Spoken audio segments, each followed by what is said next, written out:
નમસ્કાર દર્શક મિત્રો, હું છું શ્યામલ મહેતા. આપ જોઈ રહ્યા છો બાજ નજર.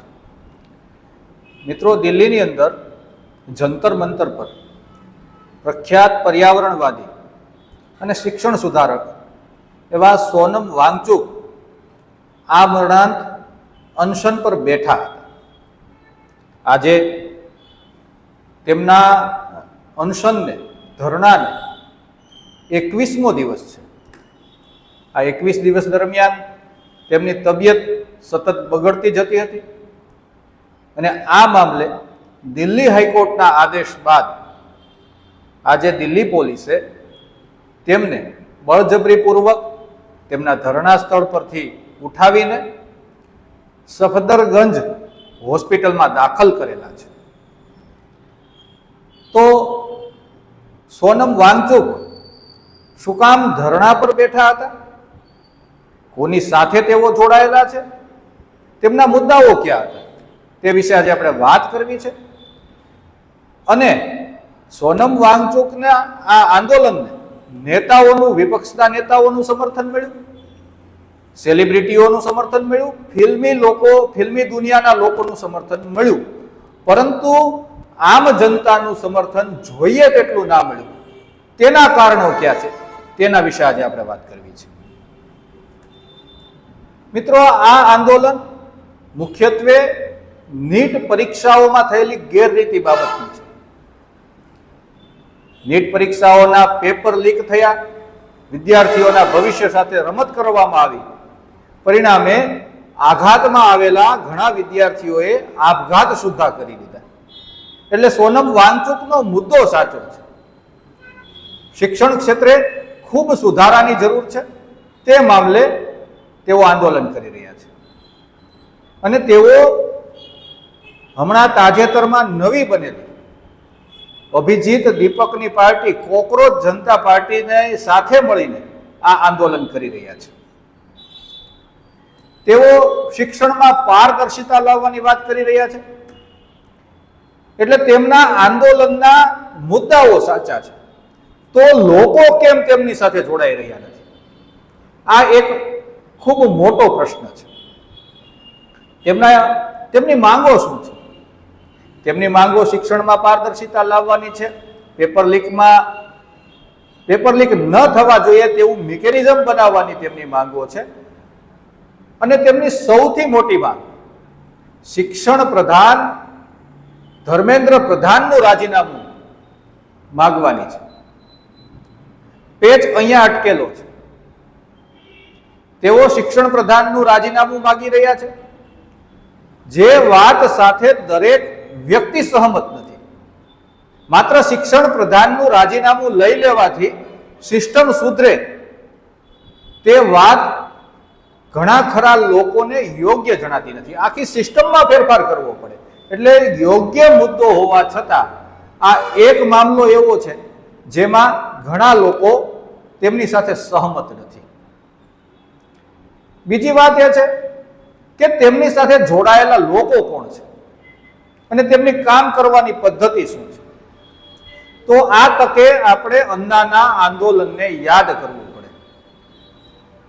અન્નાનું આંદોલન જન લોકપાલ બિલ માટે હતું અને તેઓ પણ જંતર મંતર પર બેઠા હતા અને તેમણે 13 દિવસ સુધી ઉપવાસ આંદોલન કરેલા.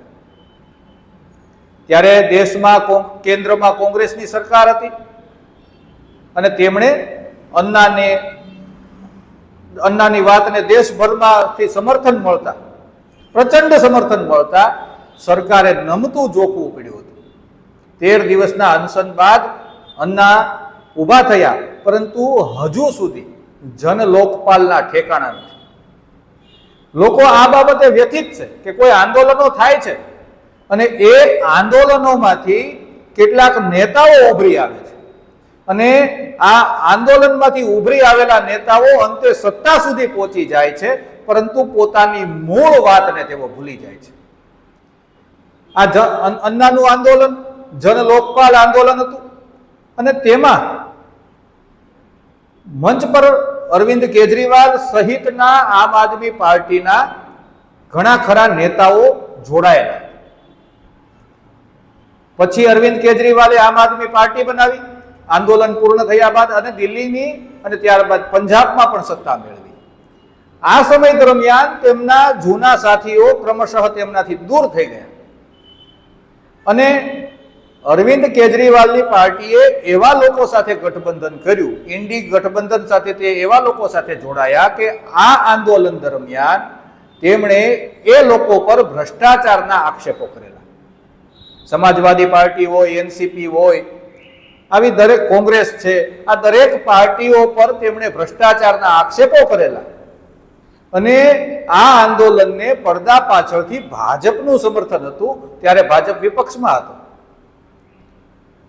એટલે એ આંદોલનના પ્રભાવથી કોંગ્રેસની કેન્દ્ર સરકાર પડી, ત્યાર પછીની ચૂંટણીમાં તેઓ હારી ગયા અને ભાજપની સરકાર આવી અને અન્ય રાજ્યોમાં રાજ્ય કક્ષાએ અરવિંદ કેજરીવાલ પોતે પણ મુખ્યમંત્રી બની ગયા.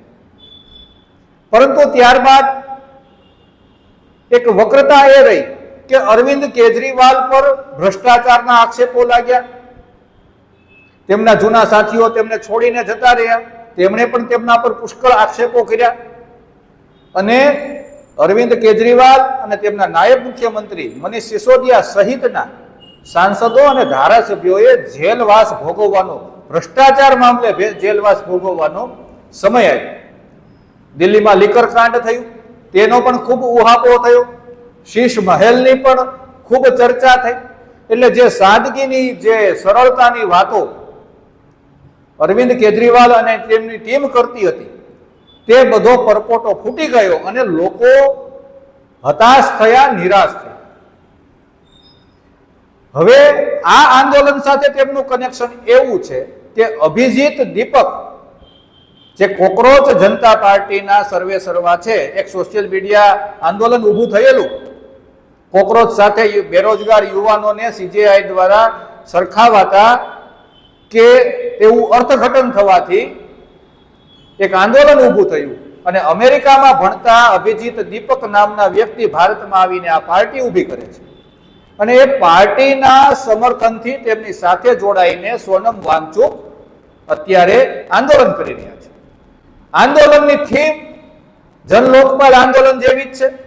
ત્યારે ધરણા પર અન્ના હજારે આંદોલન પર બેઠા હતા, અત્યારે સોનમ વાંગચુક બેઠેલા છે. બાકીના પાત્રો મોટા ભાગના સમાન છે.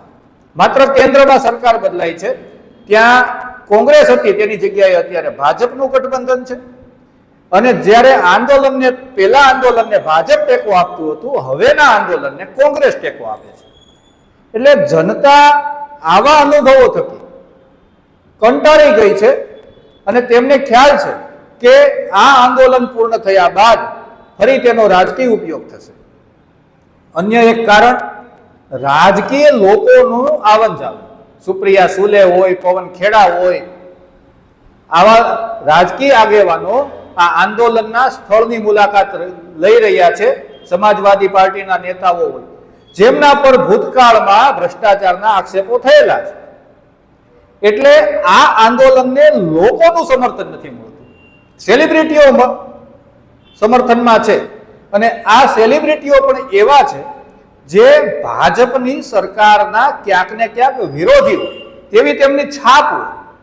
મુદ્દો સાચો છે, શિક્ષણમાં પારદર્શિતા લાવવાની ખૂબ જરૂર છે, પરંતુ જે લોકો સાથે અને જે પદ્ધતિથી સોનમ વાંગચુક આંદોલન કરી રહ્યા છે, તેના કારણે તેને જે લોકોનું સમર્થન મળવું જોઈએ, જે મીડિયાનું સમર્થન મળવું જોઈએ, જે જનલોકપાલ વખતે હતું, લોકો સમર્થન આપે એટલે મીડિયા સમર્થન આપે, પરંતુ વર્તમાનમાં તેવું દેખાતું નથી.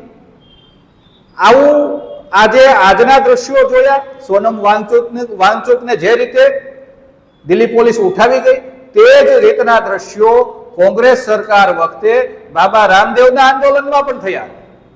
એટલે સરકારો બદલાય છે, તેમનું ચરિત્ર બદલાતું નથી. આંદોલનોને તો કચડી નાખવામાં આવે છે અને આ આંદોલનમાં પણ હાઈકોર્ટના આદેશ બાદ સોનમ વાંગચુકને સફદરગંજ હોસ્પિટલમાં લઈ જવામાં આવ્યા છે.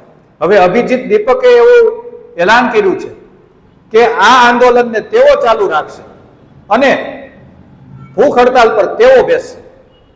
પરંતુ આ બધા કાર્યક્રમ દરમિયાન દિલ્હી પોલીસે જંતર મંતરને ખાલી કરાવવાનું અભિયાન શરૂ કરી દીધું છે, પ્રક્રિયા શરૂ કરી દીધી છે.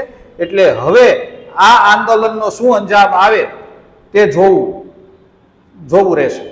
જય હિન્દ, જય ભારત.